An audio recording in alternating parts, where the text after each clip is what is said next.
Qu'est-ce que tu cherches ?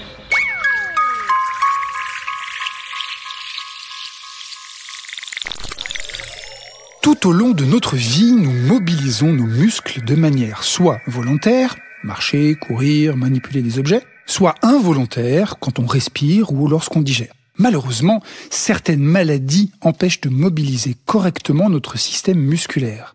D'autres problèmes surviennent aussi lorsque des muscles sont lourdement traumatisés lors d'un accident par exemple. Il est important de comprendre les mécanismes qui permettent aux muscles de se régénérer dans des conditions normales et surtout les raisons pour lesquelles ils ne le font pas dans certaines conditions pathologiques. Ces recherches devraient permettre, par exemple, de mieux comprendre des maladies génétiques graves, comme la myopathie de Duchenne, une maladie neuromusculaire liée à une anomalie génétique provoquant un affaiblissement progressif des muscles. Aujourd'hui, dans notre podcast « Qu'est-ce que tu cherches ?», nous avons le plaisir de recevoir Bénédicte Chazot, biologiste à l'INSERM, qui anime une équipe de recherche à l'Institut Neuromyogène dans l'unité physiopathologie et génétique du neurone et du muscle. Bonjour Bénédicte. Bonjour Pierre.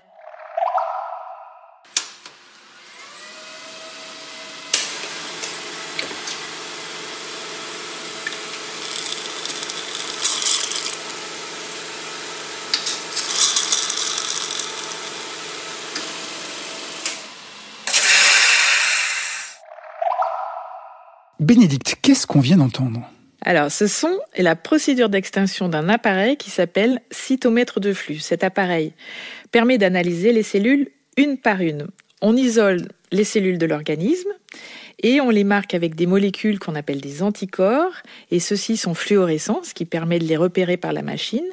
Et ces anticorps reconnaissent des molécules à la surface des cellules. Abordons maintenant la question de tes recherches. Est-ce que tu peux nous en dire un peu plus ? Oui, dans le laboratoire, nous cherchons à comprendre le rôle des macrophages dans la régénération musculaire normale ou bien dans les pathologies musculaires.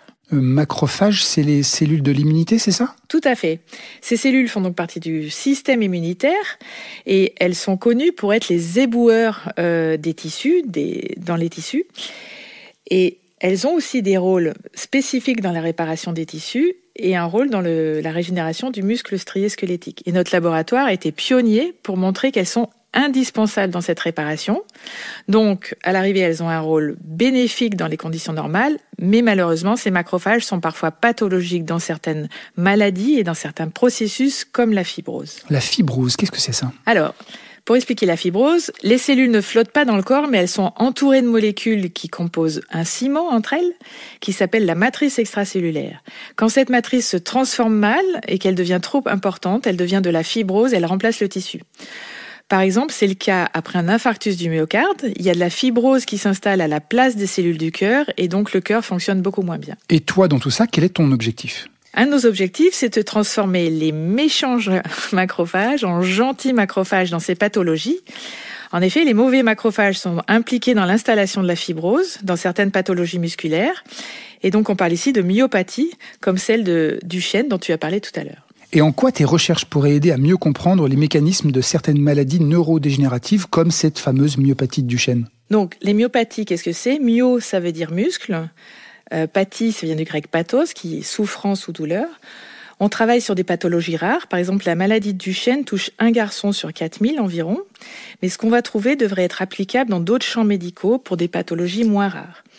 Donc notre travail implique beaucoup les comparaisons, muscles normaux et muscles malades, comparaisons entre hommes et femmes, entre sujets jeunes et sujets âgés. C'est important maintenant qu'on sait que l'exercice est un médicament très efficace. Lorsque les sportifs de haut niveau s'entraînent intensément, est-ce qu'on peut avoir ce genre de problème ? Ah non, pas du tout, rien à voir. Un sportif de haut niveau, dont le muscle est normal, va avoir le temps et les capacités de se soigner entre chaque séance d'entraînement et aussi de se réparer après une blessure. Qu'est-ce qui a déclenché ton intérêt pour ton sujet de recherche ? Alors pour la biologie, à l'université, j'ai toujours été fascinée par le fonctionnement du vivant et je me disais souvent, c'est quand même bien fait. Et même dans des domaines très différents. Par exemple, j'ai le souvenir d'avoir été impressionnée par la variété des moyens de reproduction chez les plantes. Et je me souviens encore, même longtemps après, que le ginkgo biloba est tout seul dans sa catégorie pour la reproduction. J'avais un autre moteur aussi un peu plus tard, c'est de ne pas avoir un métier routinier. Et pour ça, la recherche, c'est parfait. Il n'y a pas 2 jours qui se ressemblent.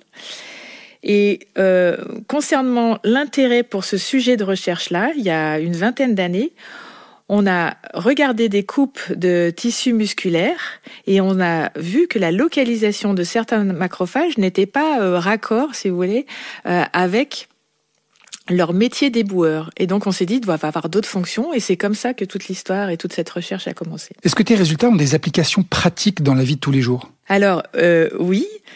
Pendant longtemps, on a cru que l'inflammation, donc dont fait partie les macrophages, n'était que dommageable pour les tissus, que c'était quelque chose qu'il fallait absolument contrer. Mais maintenant, on sait que c'est un processus nécessaire à la réparation des tissus quand elle est contrôlée. Et par exemple, nos travaux, avec ceux d'autres laboratoires, ont permis d'expliquer que quand on met du froid sur une blessure musculaire, on ralentit cette inflammation et donc le travail de réparation des macrophages. Donc en réalité, il vaut mieux mettre du chaud. Donc le froid sur une blessure a toujours été une idée reçue, mais en fait jamais prouvée. Et finalement, elle s'est avérée fausse quand on a essayé de le faire, à part atténuer temporairement la douleur. Donc nos travaux expliquent pourquoi ça n'est pas bénéfique. Est-ce que tu t'en sers, toi, dans ta vie quotidienne ? Alors la vie quotidienne, je ne sais pas, mais effectivement, la dernière fois que j'ai eu un claquage, sans œdème, bien sûr, j'ai pris un bain chaud et c'est allé bien mieux. Qu'est-ce qu'il reste à découvrir dans ton domaine ? Les technologies récentes permettent d'analyser les cellules à échelle unique et d'avoir la carte d'identité complète de chaque cellule. Et donc, un des prochains défis dans mon domaine de recherche, c'est d'intégrer la temporalité de ces cartes d'identité, car la réparation du tissu est un processus dynamique. Donc, les photos des cartes d'identité à différents temps après la blessure sont très différentes les unes des autres. Et comment est-ce que tu imagines ton métier dans, mettons, 10 ans ? Ça, c'est très difficile à répondre. Mais justement, toutes ces technologies d'analyse à cellules uniques, comme je le disais, nécessitent des nouvelles compétences, de la bioinformatique en particulier. Et il va falloir que des gens qui ont des compétences très diverses, les biologistes, les informaticiens, les chimistes aussi, se mettent vraiment ensemble pour arriver à comprendre la complexité du vivant et des interactions des cellules qui composent les organes. Merci beaucoup, Bénédicte, de nous avoir fait découvrir ton métier et tes recherches. Qu'est-ce que tu cherches est un podcast produit par le CNRS. Retrouvez tous les épisodes sur vos applications de podcast préférées et si cet épisode vous a plu, n'hésitez pas à le partager autour de vous.